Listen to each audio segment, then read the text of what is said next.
Ladies and gentlemen, the match of the century. Who is ripping off the American taxpayers more? In the blue corner, weighing in at 2.4 million pounds of thrust, they put a man on the moon. They sent countless rovers to the surface of Mars. They sent probes beyond the reach of the solar system. Get it up for the National Aeronautics and Space Administration.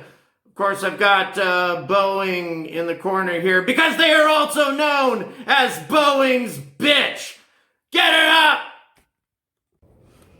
And in the red corner, of course, weighing in at almost 1 million pounds of thrust, he may be lightweight, but he can kill you from 50 feet away by just looking at you. He's the most popular dictator on the face of the planet. And everybody knows that Donald Trump is his bitch. Get it up for Vladimir Putin!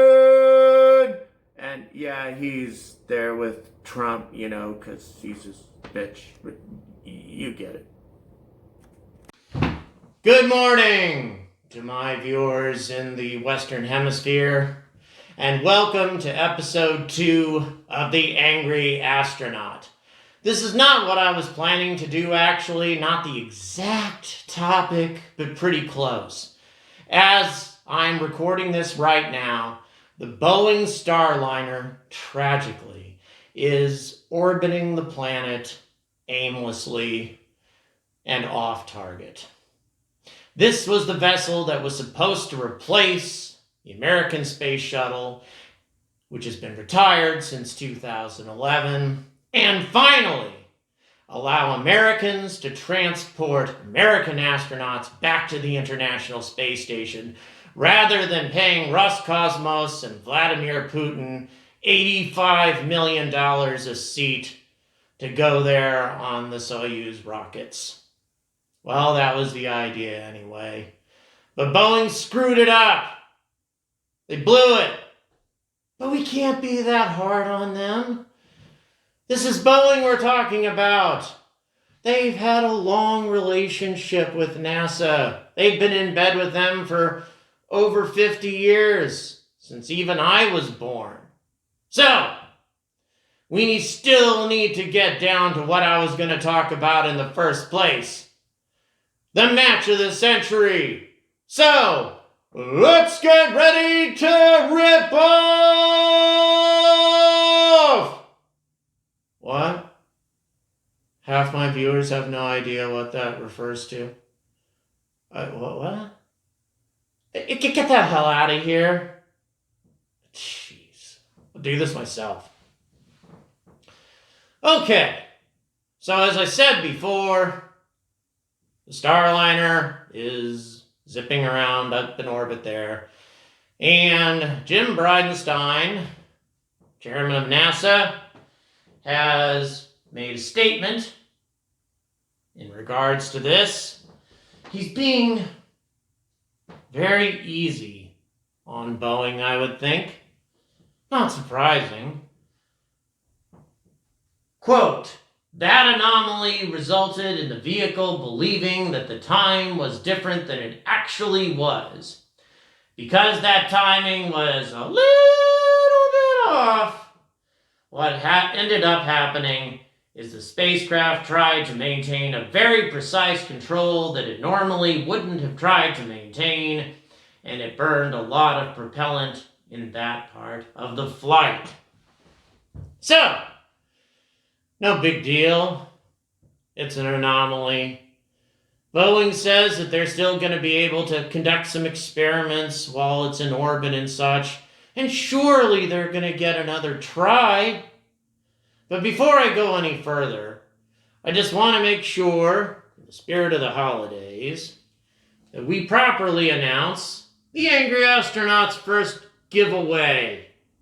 If we can hit 100 subscribers in the next 30 days, we will give away this fine Lego playset inspired by NASA's plans to explore the surface of Mars. I have serious doubts if that's actually going to happen. But anyway, it's very cool. we'll be giving this away to a random subscriber, along with a couple of other Lego goodies. Can't pass that up, right? So hit the subscribe button. And I'll be reminding you of that a couple of times as time goes on. So, in the midst of all of this chaos, in the midst of this atmosphere of gloom and failure, there is another player. There is another company that was contracted to compete to fly American astronauts to the International Space Station. And that company is SpaceX. However, SpaceX did a rollout recently, a very well publicized rollout, that really pissed NASA off. Man, did it piss them off. It's something that it's best to just show you what happened.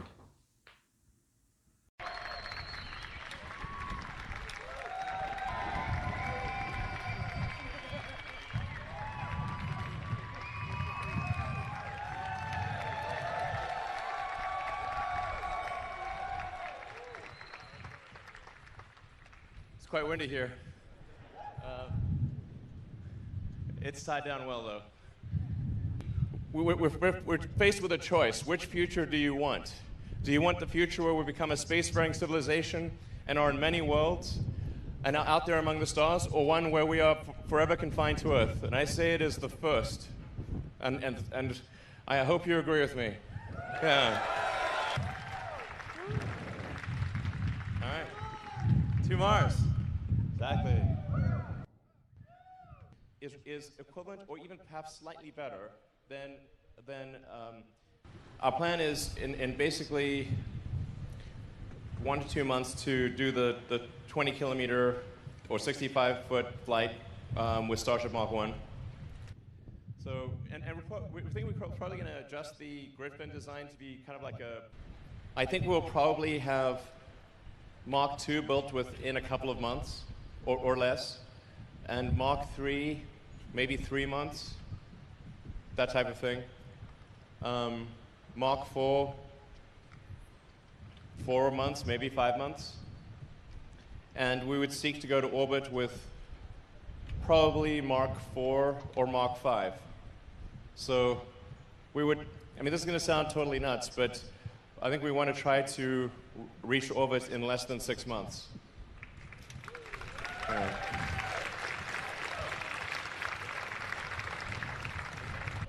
I think we should really do our very best to become a multi-planet species and to extend consciousness beyond Earth.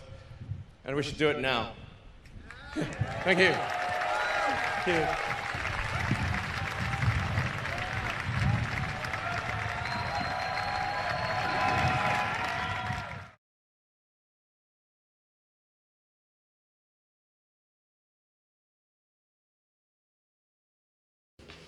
So, sorry about that little ad there. The Daily Mail kind of, has to get their pound of flesh. But in short, SpaceX made an announcement about their Starship, about their flagship vehicle that's going to take humans to the moon and to Mars, without making any mention whatsoever about their replacement vehicle to the ISS, also known as the Dragon Crew. No mention whatsoever. And NASA was infuriated. Well, just listen to what Jim Bridenstine had to say about that. In the meantime, Commercial Crew is years behind schedule. NASA expects to see the same level of enthusiasm focused on the investments of the American taxpayer. It's time to deliver! That's right. It's time to deliver. However, when it was pointed out that the Boeing SLS rocket program was also years behind schedule and billions of dollars over budget, by the way, and when it was also brought out that Boeing's commercial airliners we're experiencing some very tragic disasters that involve tremendous loss of human life, this is the response we got.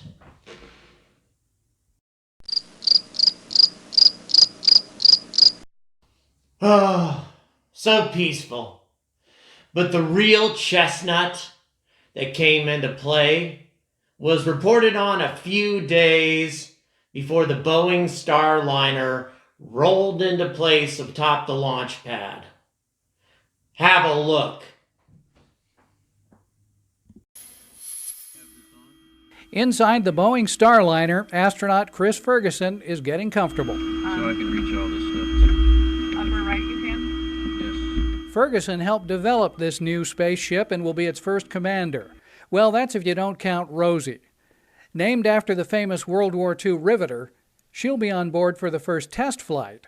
Launching from Pad 41 at the Cape, an Atlas V rocket is ready to fly the Starliner into orbit for the first time. From there, it docks with the International Space Station. The landing test comes in New Mexico, where Rosie and the Starliner will parachute to a desert touchdown, much as another Starliner did in a non-orbital test last month. At first glance, the Starliner looks like the Apollo ships of the 60s and 70s, built and owned by NASA. How is the Starliner different? The whole idea with commercial space is that Boeing owns the spacecraft. They own the intellectual property, and they're free to market it or sell it to whomever they want. That frees up NASA to spend its money on bigger things like going to the Moon and Mars. How is that working out? Not well. For starters, the privately owned Starliner is as far behind schedule as a typical NASA project. It was originally envisioned to fly in 2015 or 16. In addition, a NASA Inspector General's report says it's not cheaper than the alternative. The report, out last month, said a Starliner flight will cost taxpayers $90 million, compared to a Russian Soyuz flight at $85 million and a SpaceX Dragon flight at $55 million. Remember, taxpayers still pay for it all because Boeing's only customer. Say what? 90 million. 90 million a seat. As opposed to 85 million from the Russians. To make the matter even worse, something the news report didn't mention, the Starliner carries 7 astronauts. So it's actually $35 million different. Now, of course, the Soyuz can't carry 7 astronauts, so it's not exactly a fair comparison, but you see where I'm coming from. $5 million extra per astronaut via an American-made transportation method. How is this acceptable? To make it matters even worse, as if they could get worse, SpaceX, the competitor, is doing this for $55 million a seat. That's let's see here. Subtract 30, carry the 1. $35 million less per seat. Multiply that by 7. You could practically send up an entirely different mission.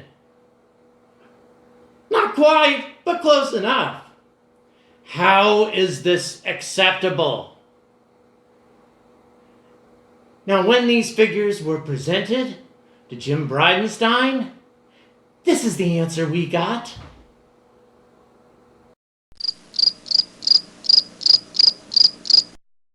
So, maybe there's some kind of key technical difference between the Starliner and SpaceX's Crew Dragon. Let's have a look. Let's see here. The Starliner carries 7 astronauts, Crew Dragon, 7 astronauts. They look pretty similar. The Starliner has 11 cubic meters worth of pressurized space versus 10 cubic meters of pressurized space in the Crew Dragon. So there's a win. 1 cubic meter, not quite worth $90 million a seat, I don't think. Oh, and unpressurized cargo.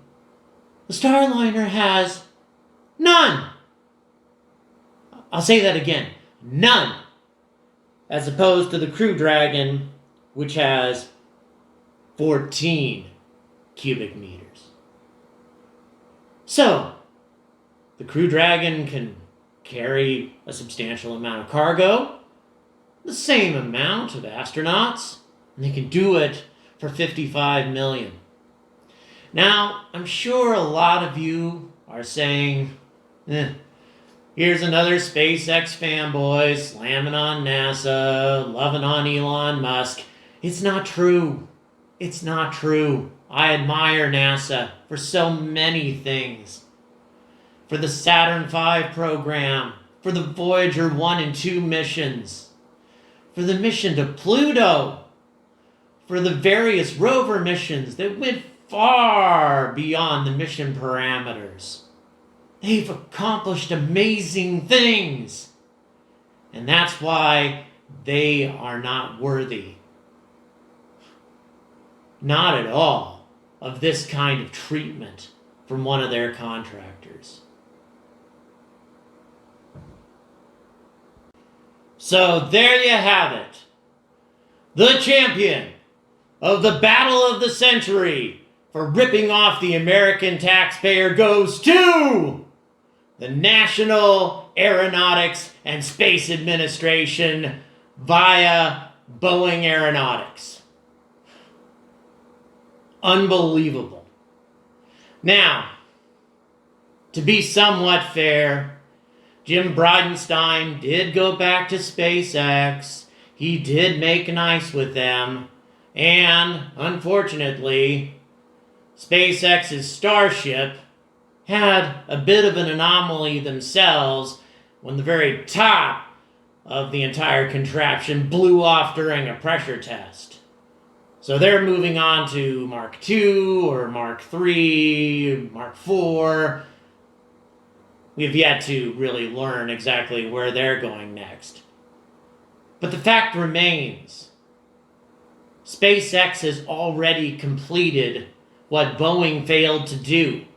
They've already completed an unmanned docking with the space station. They're ready for a manned launch to the ISS, and they're ready to do it for $35 million less a seat. I've been in competitive technical bids in the corporate world, quite a few of them. And there would be no contest here. There should be no contest here. But, as of the shooting of this part of the video, at the very end, in just a few hours, Boeing is going to try to land their ill-fated Starliner expedition and try again. And I'll be willing to bet you that if they pull it off the second time, they're still going to be at least carrying out half of the manned missions to the ISS, no matter what it costs. Are we going to put up with this? Absolutely not. And here, at the Angry Astronaut, we have one solution to these sorts of problems. Good evening, and welcome to the conclusion of Chapter 2 of The Angry Astronaut. Tonight, we are going to be blowing up some symbols of the Boeing Corporation, the logo, and a few airplanes for good measure. Not that we advocate the destruction of actual airplanes. No, we don't. This is purely symbolic, but it should still be fun, and it should still be explosive. So wish us the best of luck. Let's go!